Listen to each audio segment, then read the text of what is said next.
Deixa eu, inclusive, me posicionar aqui para chamar o doutor Jean Gorenstein, infectologista do Instituto de Infectologia Emílio Ribas. Doutor, muito obrigado, senhor, por se dispor a estar aqui, a responder as perguntas dos nossos telespectadores. Priscila Dorotti está ao vivo no Viaduto do Chá, o Geraldo Luiz está acompanhando a gente. E tem uma pergunta dessa pessoa que estava lá, a idade dela. Pois é, importante, primeiro eu acho os serviços de utilidade pública que vocês estão fazendo é fundamental. As pessoas, elas estão vendo as medidas serem tomadas e ao mesmo tempo as pessoas, os médicos, os agentes de saúde dizendo, não é para ter pânico. Quer dizer, como não é para ter pânico se escolas estão sendo fechadas, as creches deixando de atender as crianças, vários estabelecimentos fechando. Então a gente precisa estar aqui junto com a população para trazer essa informação.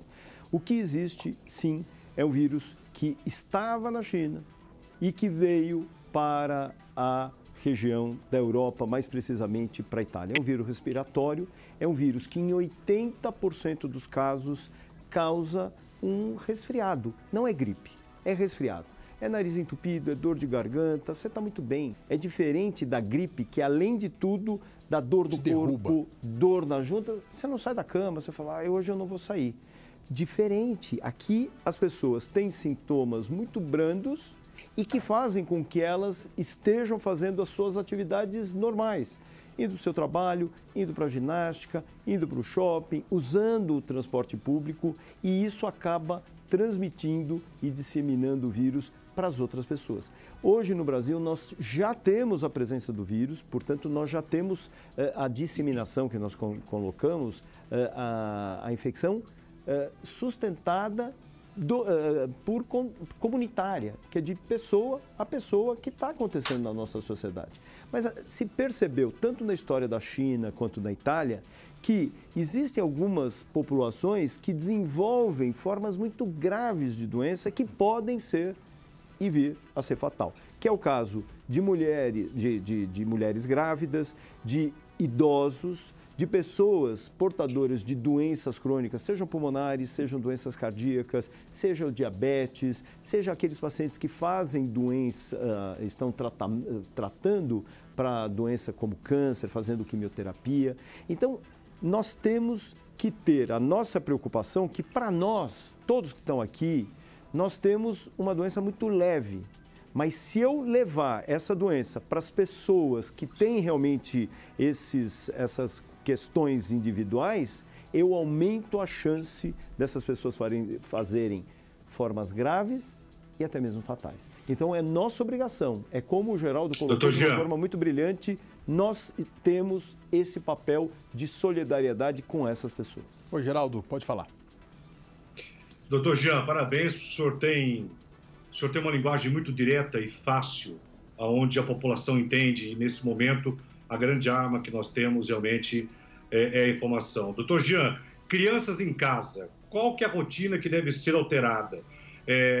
Os idosos, famílias que têm crianças e pessoas acima, né, de 60 anos em casa, qual a rotina que deve ser modificada? Boa tarde. Boa tarde, Geraldo. Bom, a gente tem que lembrar o seguinte, que uma das orientações sugere-se, então foram feitas sugestões, inclusive pelo próprio Ministério da Saúde, é que as crianças não ficassem com os seus avós, os seus tios, que são pessoas mais idosos especialmente. E mais do que isso, muitos idosos com algumas alterações de doenças crônicas e que acabam agravando a chance de fazer forma grave. Só que a gente tem que lembrar o seguinte, que tanto as escolas quanto as creches não estão funcionando. E nós temos uma questão na realidade prática, que é, vamos deixar essas crianças com quem? Então, alguns cuidados têm que ser muito claros. Eu vou ter que deixar. Se eu vou ter que deixar, essa criança, primeiro, eu tenho que saber se essa criança está ou não com aquele resfriadinho, garganta arranhando, nariz entupido, porque se ela já tiver, infelizmente, eu não vou poder deixar. Eu vou ter que arranjar alguém para ter uma vizinha, alguém próximo, mas com esses avós, a gente já viu que não dá para deixar. O outro aspecto é o seguinte, a criança tá bom, ela fica com os avós, ela não tem nada, tá muito bem, só que ela desce, seja no playground lá do prédio, ou vai para a rua brincar com outras crianças, aí, nesse momento, nessas próximas 2 semanas, essa criança também vai ter que estar dentro de casa. Por quê? Porque ela vai lá para fora, tem o risco de entrar em contato e voltar. Puxa, como que eu vou segurar essa criança? É verdade, mas esse é o preço que cada um de nós vai ter que passar e pagar nesse momento.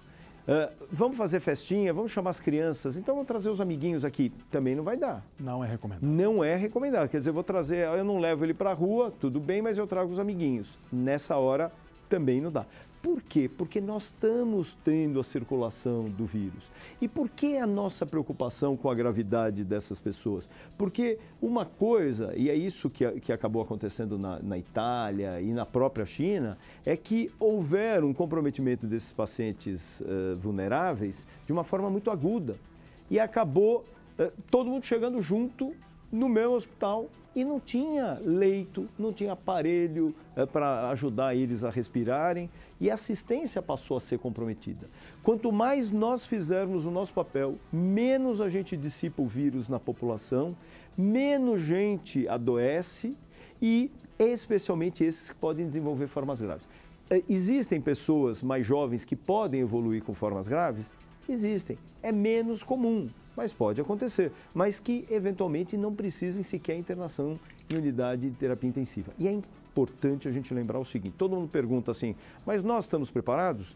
Eu não tenho dúvida que todas as programações que foram feitas a partir do dia 3 de fevereiro se colocou como emergência em saúde pública pelo Ministério da Saúde, muito antes de se ter casos confirmados. Quer dizer, uma postura muito correta, antecipando. Qual era a vantagem disso? A vantagem é o poder público, as secretarias municipais, estaduais, poderem comprar medicação muito mais rápido, comprar materiais, insumos como kits para teste, máscaras, luvas, aventais, álcool gel, o álcool a 70%, tudo de uma forma muito mais rápida, bem como a possibilidade de se contratar pessoas para já trabalharem de forma rápida. Se distribuiu ao longo de todo o país, em todo o país, se escolheu quem eram os hospitais que receberiam, ou no caso receberão, as pessoas que precisarem internar e dessa forma garantindo que não haja risco de falta de assistência, de leitos.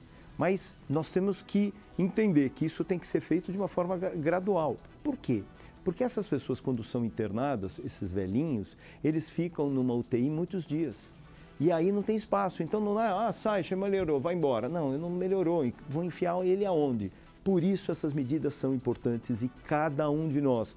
A gente já não está falando mais das medidas do Ministério da Saúde que foram brilhantes, das medidas das Secretarias de Estado da Saúde que foram extremamente eficazes. Mas agora somos nós.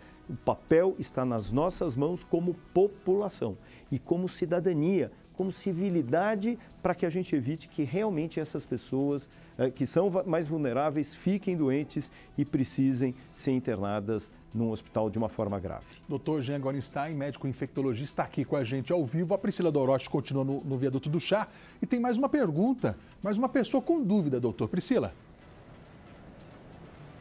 Tem sim, Matheus. Olha só, isso que o doutor Jean falava, boa tarde para ele. Olha o exemplo aqui, ó. Seu Luiz Cláudio, morador de Santo André, 60 anos, representante comercial. O que nós falávamos, álcool gel na bolsa e ele está de máscara. Seu Luiz Cláudio, o senhor falava que ontem tentou trabalhar em casa, mas precisa sair. Qual a sua principal dúvida, sua principal preocupação nesse momento? O doutor pode esclarecer. A minha dúvida o porquê que está se falando que você não deve levar a mão ao olho, à boca, né? Se não seria interessante colocar máscara, luva, certo? Porque está transmitindo. Já ouvi dizer que tem que usar uma mão que você menos usa, por exemplo, eu sou destro, né? Tem que usar outra mão, a mão esquerda. Ou esse lado aqui, né, doutor? Ou esse lado. Pode explicar bem, a gente viu já algumas pessoas... O porquê desse perigo para os olhos, na boca, e tem muitas pessoas que estão tirando a sujeira do olho, tentando limpar o olho com esse cantinho aqui do dedo, enfim, da mão, doutor. Obrigada, bom trabalho para o senhor. Eu encostei, não podia. Podia, doutor, encostar? Não, não podia. Agora a gente tem que ser aquele... Tem álcool gel, não podia, né? de Miss longe, dando beijinho. Obrigada, sem pôr a mão na boca. Olha, essa pergunta ela é muito importante, porque a gente fala assim, mas peraí, a gente não fala que é um vírus respiratório? Não é gotículas de saliva, tosse, espirro? É. Só que eu peguei e tossi. Ô, você tá bom? Como vai? Eu dei a mão. Tá, você me chama. Imediatamente, essa mão vai, se eu colocar no olho, no nariz e na boca, que são as mucosas, o vírus vai lá e entra. Então, por isso, a gente orienta as pessoas a usarem realmente o álcool gel, evitarem o comprimento entre as pessoas, evitando dessa forma que alguém tenha acabado de tossir ou colocado a mão na boca e vá lá e me cumprimente. Se esse indivíduo tiver com a presença do vírus, automaticamente, se eu não lembrei, eu vou colocar no dedo, no olho, no nariz e na boca, eu tenho a chance de me infectar. Por isso é importante. E por isso no transporte público a gente tem isso. Porque eu acabei de tossir e eu ponho a mão na barra de proteção. Quando eu faço isso, eu tirei, alguém foi lá e pôs a mão. Segundos depois, ainda tem a presença do vírus, tem o risco de se contaminar. Então, é importante que a gente procure sempre lavar as mãos com água e sabão. Mas espera aí, eu estou no transporte público, não tem água e sabão, não tem como eu fazer essa higienização. Vai usar roupa, de repente? Não dá. Então, para isso, não é dessa forma. Até porque a própria roupa, eu vou ter a presença de sujeira, não vou limpar, não é essa maneira.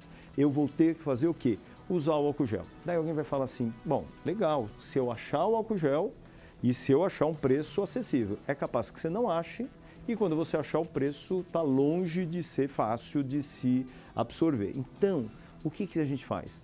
Compre naquelas lojinhas de R$ 1,99, aqueles pequenos borrifadores, joga o álcool a 70%, aquele álcool de cozinha que a gente usa.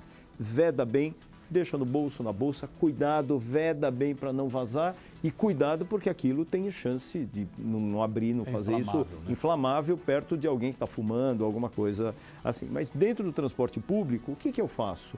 De tempos em tempos, eu higienizo a minha mão, não só a palma da mão, o dorso da mão, como também entre os meus dedos. Exatamente aquela parte que o pessoal ainda acaba coçando, que o álcool gel precisa ser utilizado, ponta dos dedos, garantindo dessa forma que debaixo da minha unha eu também possa ter essa utilização do álcool gel. Então o álcool gel tem esse significado. É importante a gente lembrar, viu, Geraldo, porque a gente tem muita gente que trabalha em área de saúde e volta para casa, que atendeu muitas vezes pacientes que têm quadros respiratórios. Hoje a gente não tem só o coronavírus, a gente também tem vírus da gripe que estão aí presentes. Então, o que fazer? As mesmas coisas. Dentro do transporte público, mantenha os ambientes arejados e ventilados.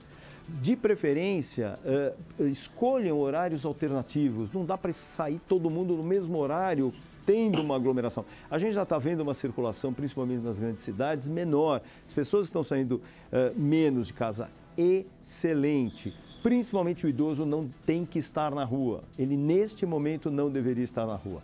E mais do que isso, escolha então esses horários alternativos, ambientes arejados, ventilados, limpeza das mãos, seja com álcool gel ou com álcool 70, mas quando chegou em casa, porque é bonito quando a gente... Toma um belo de um banho, então, né? Mas vamos lá, quando a gente vira, eu acabei de entrar em casa, é bonito quando a gente fala assim, olha, você pode entrar pela porta de serviço, não tem problema, mas a maioria das casas não tem porta de serviço, é uma casa só, entrada serviço, entrada de social e serviço. Então o que eu faço? Eu já deixo ali na porta uma roupinha, um baby doll para as meninas, para as mulheres, uma roupinha, um shorts, alguma coisa, o álcool gel. Eu já chego ali, já tiro a minha roupa, já jogo no cesto, passo o álcool gel na minha mão, já troco a minha roupa e entro, já vou tomar um banho. Depois nada de sentar no sofá? Nada de sentar no sofá. Vai cumprimentar os outros depois do banho. Fala, Geraldo. Olha, o senhor está sendo de uma utilidade, principalmente, repito, porque o senhor fala de uma forma que o povo entende. Excelente. Ouvindo tudo isso que o senhor... Atenção, população de São Paulo e o Brasil que nos assiste, porque o balanço geral é o balanço mais assistido no Brasil. O senhor está falando agora, doutor Jean, não é para São Paulo, mas é para o Nordeste. Brasileiros, meu povo, presta atenção no que este médico, no que este orientador está nos salvando nesse momento, para você não levar agora. É para sempre. Porque ouvindo tudo isso, são coisas tão reais, mas que a gente não faz. Porque todo mundo, doutor, o brasileiro tem essa ignorância. Eu tenho que bater nessa tecla porque eu tenho coragem de falar, doutor. O brasileiro sofre de uma ignorância, ele fala, não, mas isso não, doutor Jean, isso aí é um exagero, isso aí é uma frescura. Não é o que a gente vai aprender com o brasileiro nesse momento. Agora, as perguntas que eu tenho rápidas, coletivas, daqui a pouco, Renato Lombardi com a gente, estamos aí linkados com o Renato Lombardi daqui a pouco, e também mais uma pergunta do Matheus Furlan e da Priscila Dorochi. Doutor, as pessoas que querem visitar o... Ah, mas isso já respondi. Eu tenho pessoas que estão internadas. Eu tenho pessoas com quem eu convivo em hospitais. Esses hospitais já cortaram, inclusive, as visitas, nós não vamos. Mas o perigo, doutor, a gente pode falar que as pessoas sem diagnóstico ou que não têm sintomas graves, mas que estão contaminadas, essas pessoas são um perigo que a gente pode falar hoje? Doutor, como que o sistema de saúde pode fazer um mapeamento para a gente ficar tranquilo?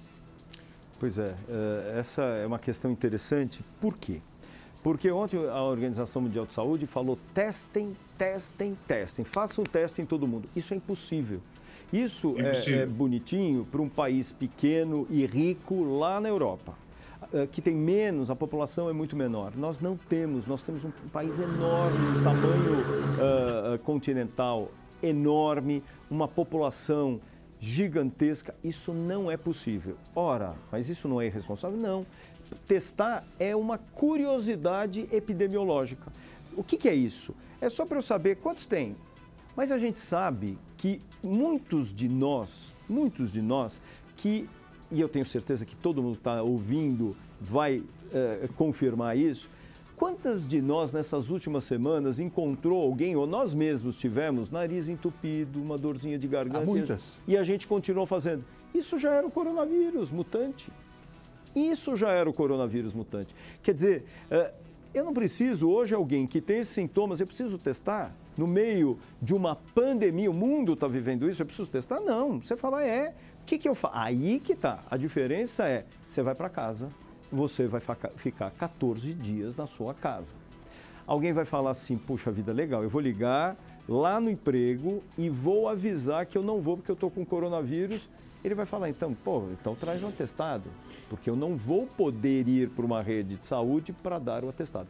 É nessa hora que todos, a população, de baixo para cima, empregador, vai ter que ter a conscientização. Eu não posso mandar esse indivíduo buscar o atestado lá no pronto-socorro para quem estava com uma dor do rim e, com isso, se contaminar com os vírus respiratórios. Então, é fundamental.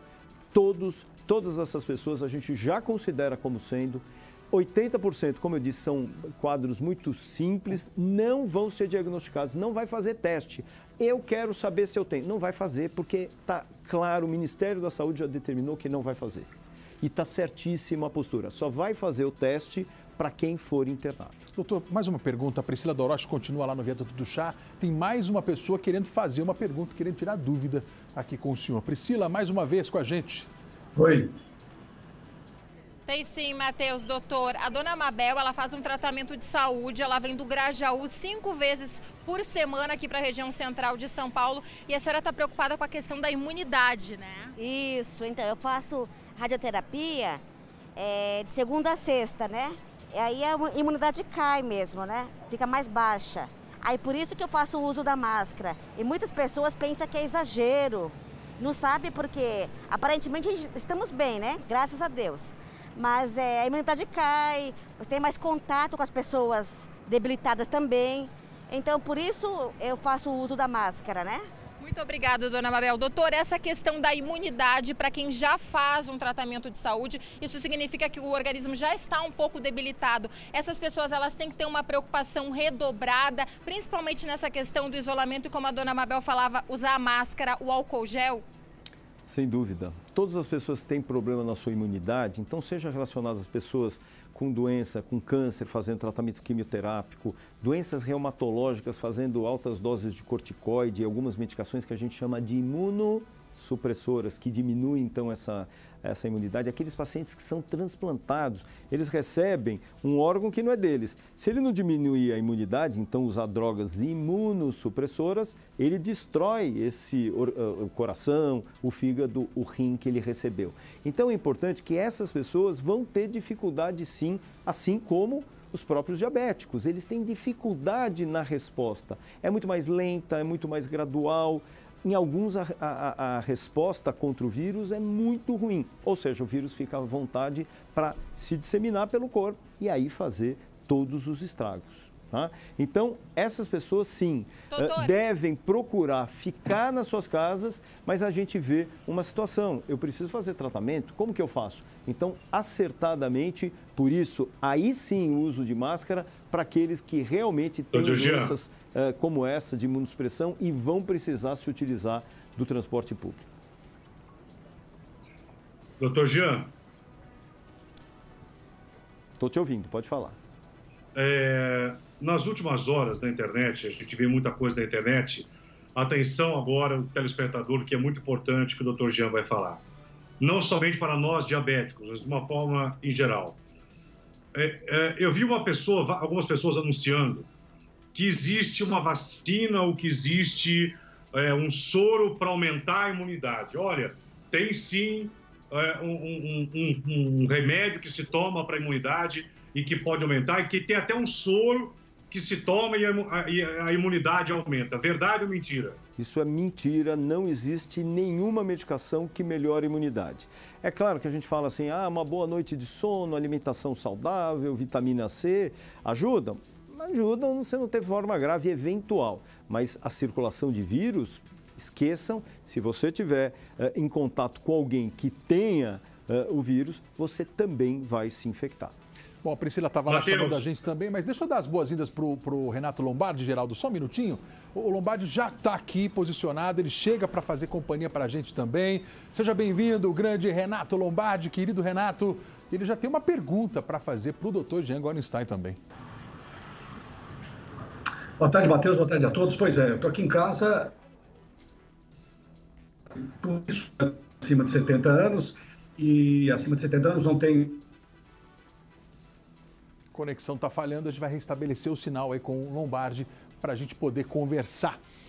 Lembrando o seguinte, que daqui a pouco, a qualquer momento, vai haver uma coletiva de imprensa aqui no estado de São Paulo. O governador vai conversar, vai responder várias perguntas e a gente vai direto para lá em instantes. A qualquer momento a gente vai interromper o Balanço Geral para poder transmitir isso, para que as pessoas de casa possam acompanhar todos os detalhes. Enquanto o Geraldo falava, a Priscila também sinalizou aqui, ela queria concluir mais alguma coisa também. Ô Priscila Doroche, fala com a gente. Na verdade, eu queria perguntar para o doutor, Matheus, porque assim, muitas pessoas estão nos questionando, nós repórteres, jornalistas, que a gente está fazendo entrevistas, a questão do microfone. Vocês podem até observar, meu microfone está um pouco molhado, porque a gente está passando um produto de higienização. A cada entrevista eu saio do ar e passo esse produto. Doutor, está certo, está correto passar esse tipo de produto, além do álcool gel? Nesse momento também, principalmente as pessoas que trabalham na área de saúde, como devem ser esses cuidados na questão da higienização? Muito bom. Na verdade, está certíssimo. É importante a gente lembrar que esse é um vírus que ele morre de uma forma muito rápida. Água e sabão, álcool gel, água sanitária. É o suficiente. É o suficiente, porque ele tem uma camadinha em volta de gordura. Então, você joga um álcool, ele se desfaz. E a quantidade de álcool em gel a ser usado? Na verdade, você vai usar o suficiente para embeber a tua mão. Porque a gente vira e fala assim, pô, mas e daí cada quanto tempo? É claro que a gente vai higienizando. Se eu estiver num transporte público e, de repente, vagão trepidando, eu tendo que pegar em vários pontos para me apoiar, óbvio que eu vou ter que passar mais vezes. Eu estou dentro do meu ambiente de trabalho, no meu escritório, só estou eu. Não tem problema, eu posso espaçar mais a colocação do álcool gel. Agora, mas imagine aquele pessoal que trabalha direto no caixa de supermercado, comércio, manipulando cartão de crédito, dinheiro. Essas pessoas vão ter que fazer isso de uma forma muito mais frequente. Botão de elevador. Entrou no elevador, toca lá no botão para poder escolher o andar. O que eu faço depois? Pois é, o ideal é você ir lá e passar um alquinho gel. É claro que a gente sabe que o vírus ele não vai demorar tanto tempo, porque ele depende do organismo para se multiplicar. Então, quando eu tusso, espirro, esse vírus específico ele vai para o chão, ele cai em cima de superfícies.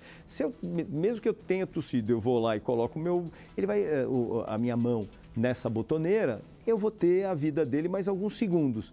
Mas é lógico, se acabou de entrar alguém e foi lá e pôs a mão justo no meu botão e eu tiver com o coronavírus, a chance dele se infectar mesmo. Então, nunca esqueçam, álcool gel ou aquele frasquinho com álcool 70 no bolso e na bolsa e usando e repetindo com frequência, principalmente nesses toques em objetos, digamos assim, compartidos. Quanto tempo ele fica vivo longe do ser humano?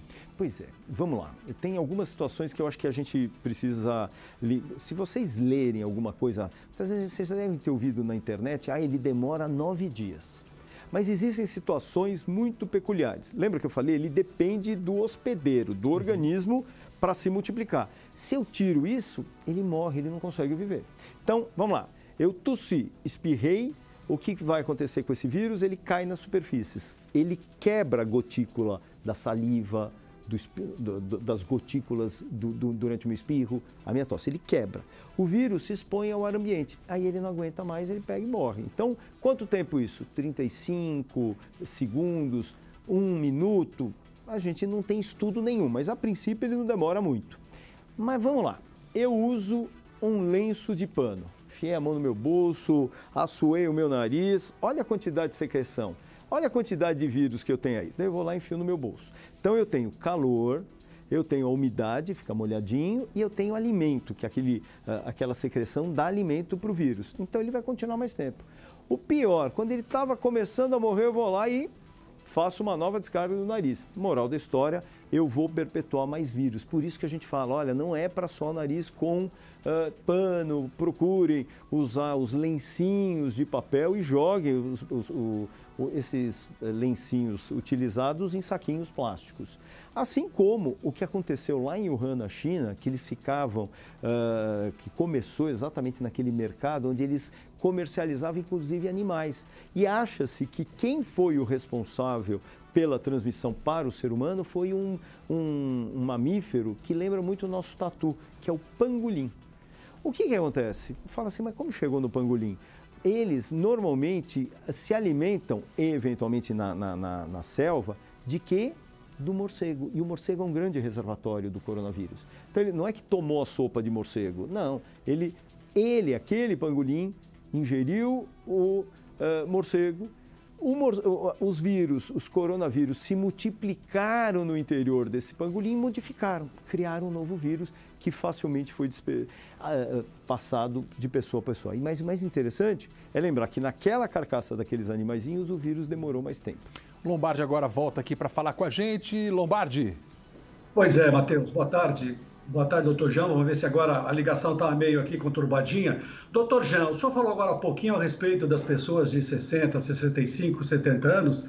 E nós sabemos aqui que muitas vezes, né, que é o meu caso, que eu tenho mais de 70 e a Record me colocou para trabalhar em casa, que é o correto mesmo, mas tem gente que sai todos os dias de casa para ir ao banco, aquele que vai todo dia ao banco para ver vai na padaria. Essas pessoas têm que ficar em casa. Mas eu não tenho nada, como no meu caso, eu não tenho gripe, não tenho dor, não tenho nada, mas tem que ficar em casa porque é um grupo muito de risco, né, doutor? E eu tenho uma outra pergunta depois para fazer para o senhor a respeito dos animais. Se o cachorro pode pegar também o coronavírus.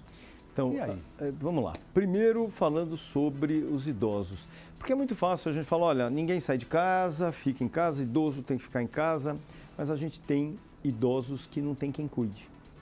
Esses idosos que não têm filhos, que não tem ninguém para cuidar deles, não tem quem faça isso por eles. É aí que cabe o que o Geraldo falou, a solidariedade. É a hora da gente deixar de parar de fazer selfie e só olhar para a gente e começar a olhar para as pessoas. Quem que mora no meu prédio? Quem que eu posso ajudar? Será que ele está precisando de alguma coisa? Será que ele está precisando de alguma coisa? Porque nessas próximas semanas, 15 dias, 21 dias, essas pessoas precisam ser ajudadas. Essas pessoas precisam, assim, o senhor precisa que eu vá em alguma coisa, pagar alguma conta para o senhor? Porque é fácil, usa internet banking. Não sabe usar. Então, o senhor quer que eu pague alguma coisa, eu faça alguma coisa? Então, a solidariedade para poupar essas pessoas de realmente estarem saindo às ruas. Agora, dizer que também, eu não me preocupo porque isso é algo muito simples e eu não preciso me preocupar. Nós já tivemos hoje a primeira morte no país. E eu acho que essa primeira morte faz a gente falar, não é brincadeira não, vamos repensar. E mais, era uma pessoa que não era idosa, porém tinha alteração da sua imunidade, segundo o que é noticiado pela imprensa. Então, nós temos que ter respeito. Respeito ao próximo, respeito a nós mesmos e respeitar o vírus, que ele não está brincando.